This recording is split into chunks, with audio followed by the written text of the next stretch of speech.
The program you are about to view is brought to you in part by the U.S. Department of the Interior, National Park Service, through a certified local government grant provided by the State Historic Preservation Office. Welcome to the Michigan Historic Preservation Network's Practical Preservation Workshop Series. This presentation, Simple Steps to Working Windows.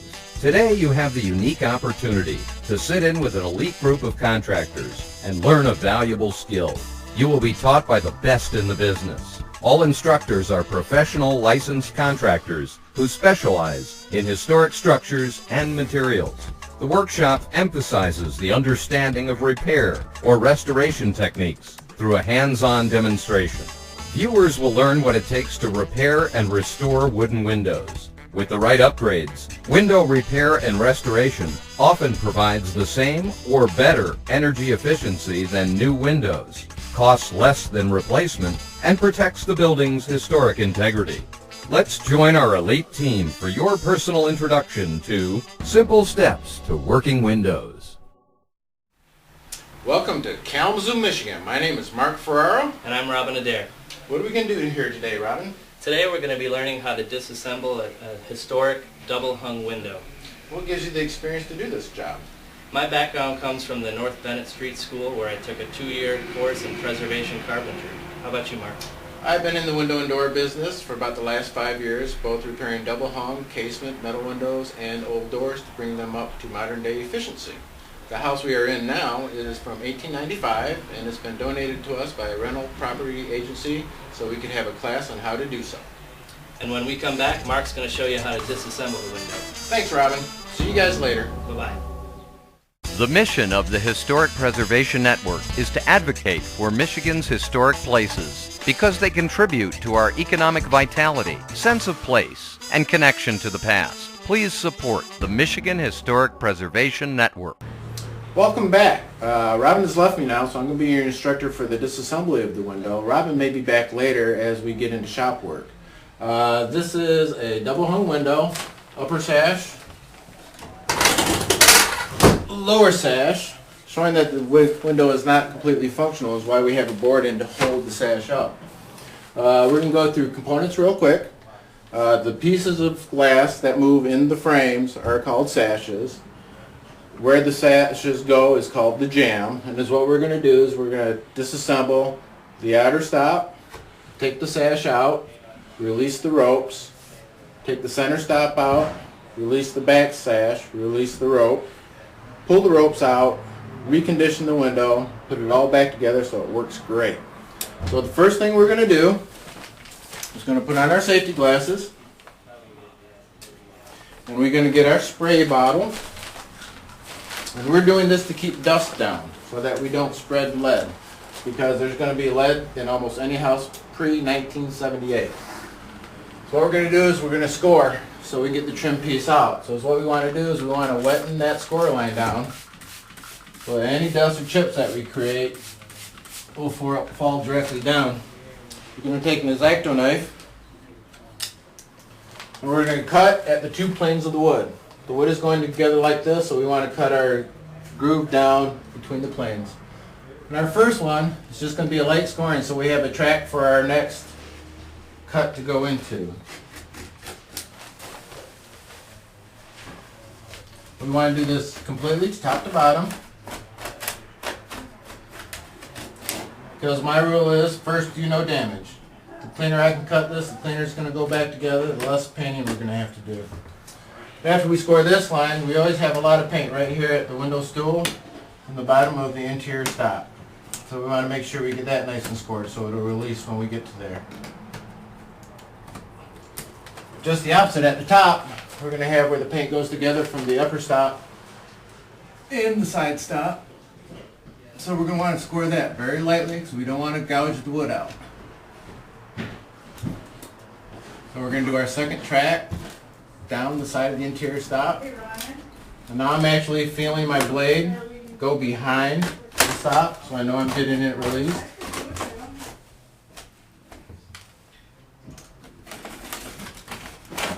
And since when we all paint, we always want to paint everything. You remember dipping the brush into the paint and grabbing back here. we're going to actually make sure we have a little bit of a scored line behind there also.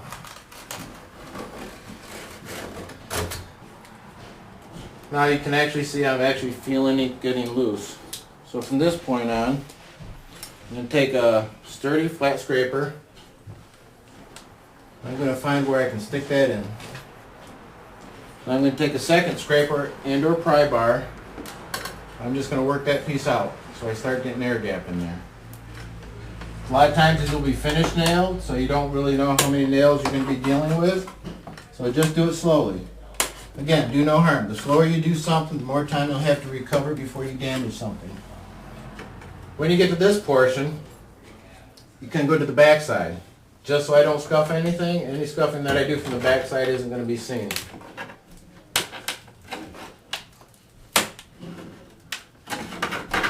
And many times, this top piece trim is going to be put together in 45 degrees, so I can't pull it straight out.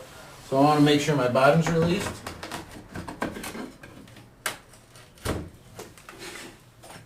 Then I'm just going to bow it.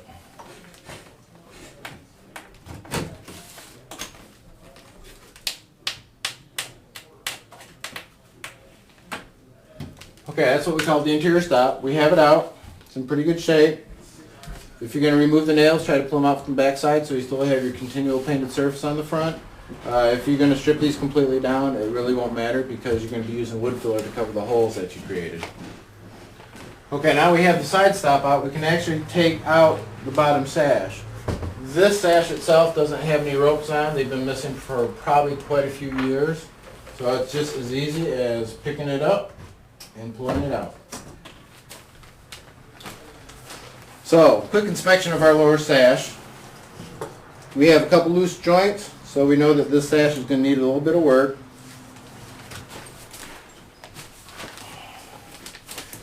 And we really don't have glazing here. We should have glazing here is what I think we have is probably caulk.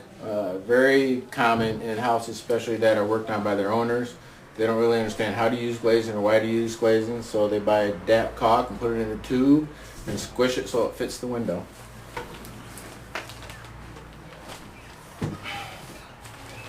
Now for the upper sash, a lot of times these have been painted shut for years, so you have to be very cautious with the upper sashes to make sure you don't damage a lot of parts coming down. First you want to inspect it to make sure you don't have any big gaps where you know the window is going to fall out as you work on it. You want to make sure you don't have any damaged glass. If you have damaged glass where it's cracked or it's actually broken pieces out, you're going to want to take some duct tape and reinforce those cracks so the window doesn't release as you work on it. As you work on it, this is going to take more pressure than it's had when it was in place, so you have a high likelihood that something will come loose on you. And so again, what we're going to do is we're going to score the paint. The difficult with these is that we might actually have to do some of the scoring of the paint on the outside because they're equally painted at the inside and the outside. So again, any place we're going to score, we're going to wet down.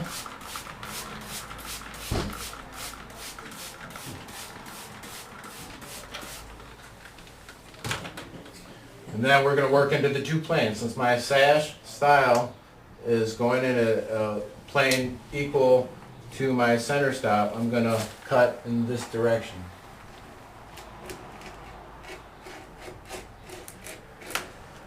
My first score is fairly light. I'm just trying to make a channel for my next scoring to go into.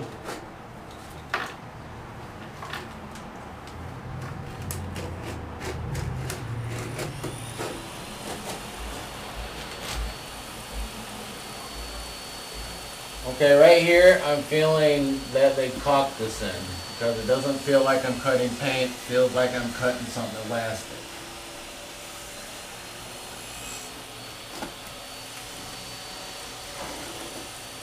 So just go at it a little bit slower, you should be able to get through it.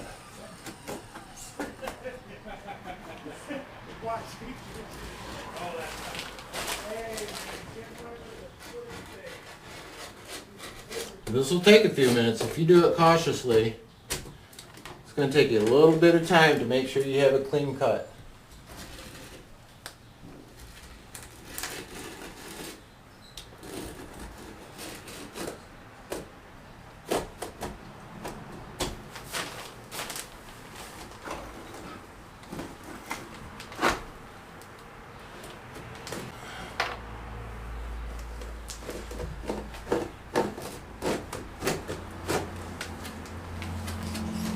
Okay, you gotta also make sure that they didn't glob paint at each end of the meeting rail. The meeting rail is the rail that's on the top and the bottom sash that meet. You're gonna want to check underneath your top sash channel to make sure they haven't gobbed up or put wooden blocks in there or screws.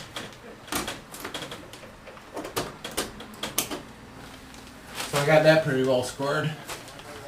And it is not going anywhere. And that didn't work. Our top sash is pretty well still stuck. So we worked on what we could reach from the outside using a zipper to try to release the paint from the outside.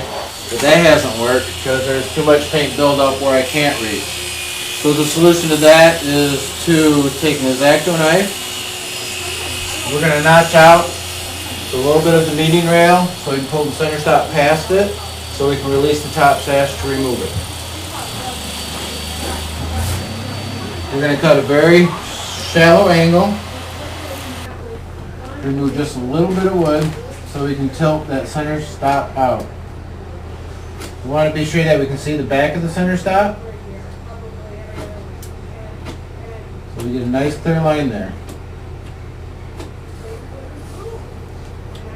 Next we're going to try to jiggle the center stop out. We're going to work at the bottom because that's what we can work with.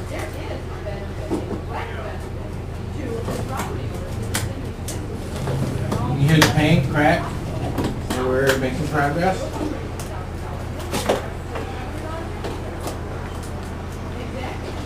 Now I'm using pliers just to reinforce my strength of being able to grab this. Many times you're going to replace this piece. It's pretty tight, so I'm going to square the back again, make sure my paint is free.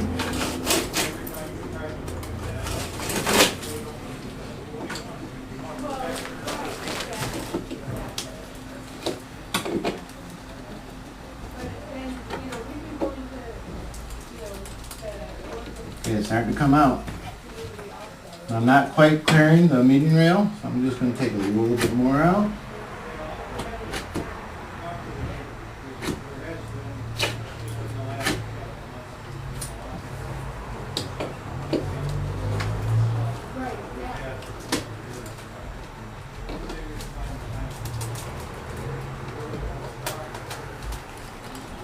Feels like I'm still hitting it a little bit. I'm just going to edge a little bit more out. That's why we're doing it in steps, because if it came out on the first time, we wouldn't have to take this much material out. We're here to save as much original material as we can.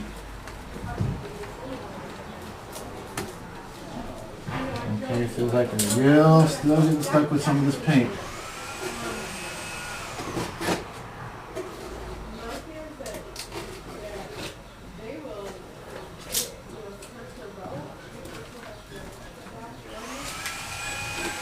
You may break these. I'm kind of expecting right now this may break on us. Okay, we're almost past the meeting rail. I think we're just still getting stuck on paint. I'm going to make sure I got a nice score line.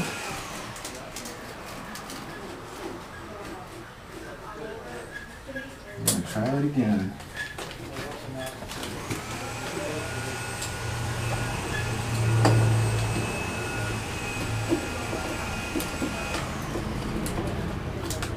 Okay, I've got it past the meeting rail.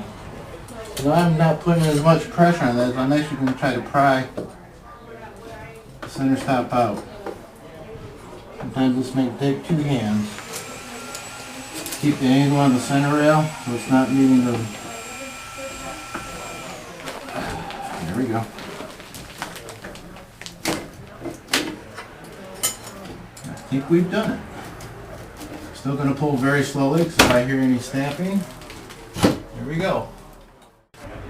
Okay, so what I did is when I actually got this to move very little, I mean I maybe only had it moving that much, trying to do as little damage as possible. So I took a fairly sharp, flat pry bar and I tried